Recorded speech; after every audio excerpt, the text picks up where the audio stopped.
peristiwa tersebut.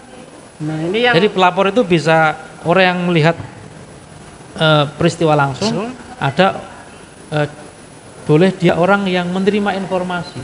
Jadi mungkin dia tidak langsung melihat peristiwa tersebut, tapi dapat mendapat informasi.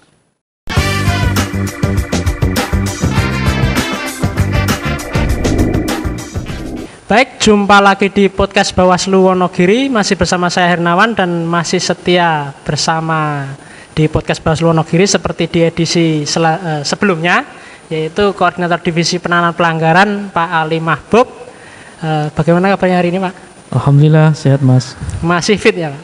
Fit. Masih seperti edisi podcast yang kemarin. Iya, alhamdulillah. Iya. Seperti yang kita bahas di podcast sebelumnya, yang kita bahas mengenai temuan pelanggaran, kali ini di podcast edisi berikutnya kita akan membahas mengenai laporan pelanggaran pemilu. Di podcast sebelumnya kan kita sudah mendapat penjelasan dari Pak Ali terkait apa itu pelanggaran pemilu, kemudian apa itu temuan pelanggaran. Nah, untuk podcast kali ini adalah terkait laporan pelanggaran. Mungkin langsung saja, Pak. Laporan pelanggaran itu pengertiannya apa, Pak?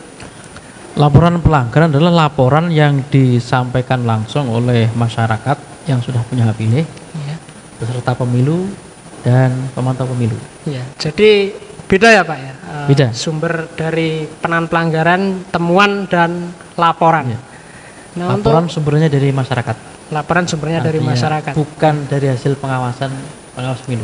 Seperti yang dibahas kemarin dan juga dari hasil investigasi. Iya. Nah, dari laporan ini kan masih sama seperti pembahasan podcast kemarin kan, pasti ada pegangan yang dijadikan panduan oleh masyarakat yang mau melapor kan, apa itu pelanggaran pemilu dan bagaimana mengkategorikannya dengan pelanggaran lain. Masih sama, Pak, dasar hukumnya sama dengan temuan pelanggaran pemilu kemarin, Pak? Sama. Apa? Masih ingat? Masih, Pak. Iya, Pak. Dasar hukumnya adalah Undang-Undang Nomor 7 Tahun 2017 tentang Pemilu dan Perbawaslu Nomor 7 Tahun 2018 tentang temuan dan penanganan pelanggaran laporan. Dasarnya itu. Dasarnya dua itu ya, Pak. Nah, untuk pelapor kan, Pak, ini kan beda dengan temuan. Kalau pelapor kan berarti pelapor itu yang aktif untuk menghubungi langsung Bawaslu, menyampaikan apa yang akan dilaporkan. Ini syarat-syarat pelapor, ini apa aja, Pak? Siapa yang bisa melaporkan? Iya. Yang pertama yang pasti adalah warga negara Indonesia Warga negara sudah Indonesia punya hak pasti pilih. sudah Kalau punya dari hak usia ya dia sudah genap 17 tahun. Nah, SMP berarti tidak bisa melapor ya, Pak? Enggak, atau sudah menikah. Sudah menikah, atau pernah menikah. Iya. Hanya janda atau usianya mungkin belum 17 tahun, masih kurang. Tapi pernah menikah, sudah menikah. Kemudian yang siapa kedua, lagi? Yang kedua peserta pemilu. Yang ketiga pemantau pemilu. Pemantau pemilu tentunya yang sudah terdaftar ya, lembaga yang sudah terdaftar yang memenuhi syarat menjadi pemantau pemilu. Yang daftarnya di Bawaslu pemilu. Kalau peserta pemilu tentu saja seperti yang kita tahu berarti presiden, calon, presiden dan wakil presiden paslon, kemudian caleg DPR RI, caleg DPD RI, caleg DPRD provinsi dan caleg DPRD kabupaten kota. Nah, untuk laporan ini, Pak, pelapor itu kan berarti bisa mendatangi langsung di kantor Bawaslu Wonogiri ya, Pak ya? Bisa. Untuk yang belum tahu ini, bagi yang melihat apabila mau melakukan laporan melaporkan pelanggaran pemilu ke Bawaslu Wonogiri dapat langsung ke kantor di alamat Perum PBS nomor 1 Donoharjo, Wuryorejo, Wonogiri. Masyarakat bisa langsung mendatangi ke kantor tersebut. Atau mungkin bisa melalui media lain. Kalau dari Bawaslu Wonogiri menyediakan email untuk menyampaikan laporan, yaitu melalui email lapor.kapwonogiri@bawaslu.go.id, seperti itu, Pak. Betul. Ya. Nah, untuk pelapor ini, Pak, saat mendatangi kantor ataupun mengirimkan dokumen, ini kan ada beberapa data yang harus diisi oleh pelapor memenuhi syarat administrasi. Dokumen apa aja dan data apa aja yang diperlukan. Nah ini data yang diisi apa aja Pak untuk syarat laporan yang nantinya bisa ditangani? Yang harus dipenuhi oleh pelapor ya. Iya. Ada 2 syarat. Yang pertama syarat formil, Syarat formil, yang kedua syarat material. syarat material. Apa aja syarat formil? Iya. Syarat formil yang pertama adalah identitas pelapor. Identitas pelapor. Ya, pelapor itu harus banyak bawa identitas. Cukup mudah untuk Harus punya nama. Harus punya nama ya. Nama, Identitas alamat. KTP. Pak. Iya, itu identitas itu. Yang kedua pihak terlapor atau ya identitas terlapor. Identitas terlapor yang Ada dilaporkan. orang yang dilaporkan. Iya. Namanya siapa? Dia Alamatnya di mana? Ini mungkin Telepon juga masih perlu diketahui. cukup mudah untuk dipenuhi. Ya, itu. Terus yang kedua adalah waktu melaporkan itu tidak lebih batas yang telah ditentukan. Berapa? Berapa hari? 7 hari sejak 7 diketahui. hari sejak diketahui. Iya, sejak diketahui. Sejak pelapor mengetahui Ya. kasus atau peristiwa tersebut. Nah, ini yang Jadi pelapor itu bisa orang yang melihat peristiwa langsung, ada boleh dia orang yang menerima informasi. Jadi mungkin dia tidak langsung melihat peristiwa tersebut, iya. tapi dapat mendapat informasi. jadi bisa saja orang kedua yang menerima informasi ya Pak. Iya. Nah, ini Sejak yang dia diketahui, sejak dia mengetahui. mengetahui informasi tersebut. Nah, ini Makanya dulu ada kasus.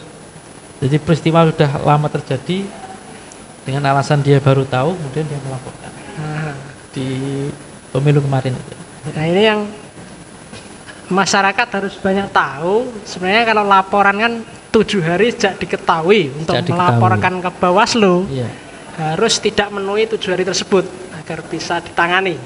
Kalau Mungkin melebihi harus berarti enggak sulit ya. Enggak, memenuhi syarat Bisa. formil. Harus memenuhi syarat formil tersebut Iya. kan. Syarat formil yang terakhir, tanda tangan pelapor yang dituangkan dalam formulir laporan harus sama, harus sesuai dengan tanda tangan yang ada di KTP-nya. Untuk memastikan bahwa memang orang tersebut yang melaporkan. Iya, itu syarat formilnya itu. Iya, itu mungkin kalau kesesuaian tanda tangan masih cukup mudah untuk Iya. dicek ya Pak. Ya, Ya? rata-rata konsisten tanda Iya, tangan. konsisten kan. Enggak beda lah, enggak Iya. berubah-ubah. Kemudian itu tadi kan syarat formil ya Pak. Formil. Yang kemudian Bapak sampaikan tadi syarat material. Iya. Nah, syarat material apa aja Pak? Syarat material yang harus dipenuhi oleh pelapor itu peristiwa.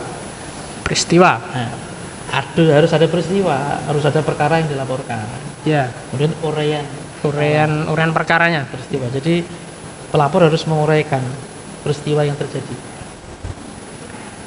Nah, ini yang mungkin agak Dari sulit. awal dia ketahui sampai terakhir itu diuraikan. Tadi disampaikan bahwa pelapor kan bisa saja orang kedua yang tahu.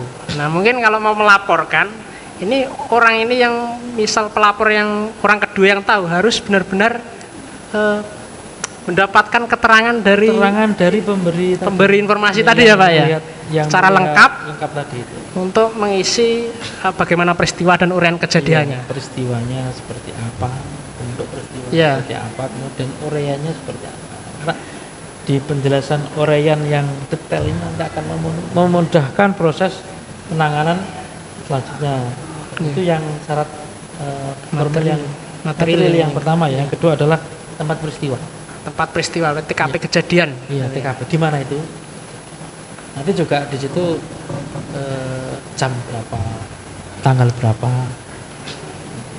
Harus tahu sampai sedetail itu ya harus Pak. detail juga. Kemudian ada saksi. Saksi. Nah, ini penting ini, saksi, orang yang melihat, menyaksikan, mendengar peristiwa tersebut terjadi.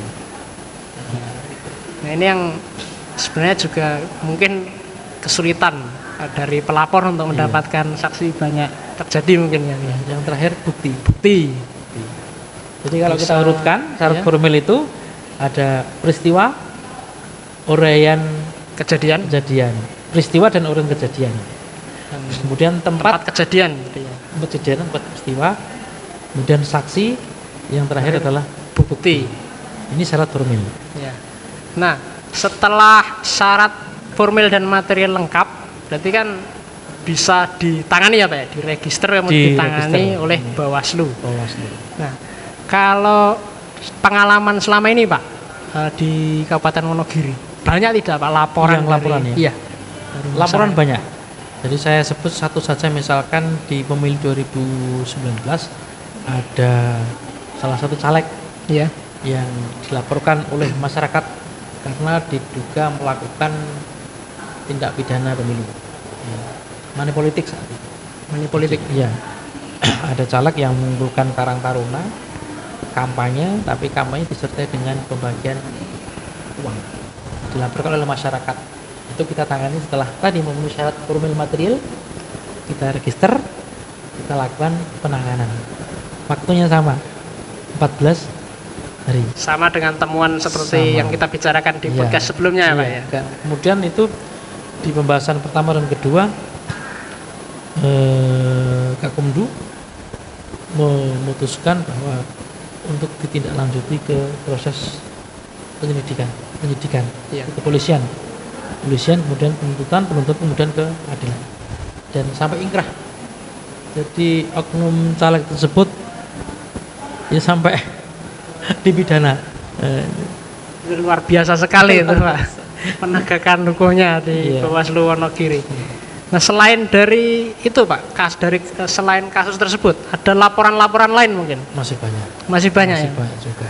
Berarti untuk warga Wonogiri ini punya keberanian yang tinggi dan kepedulian politik yang tinggi. Saya menilai Bagaimana? juga terus meningkat. Jadi setiap ada momen pilgub atau pemilu dan pilkada, ini selalu ada yang melaporkan.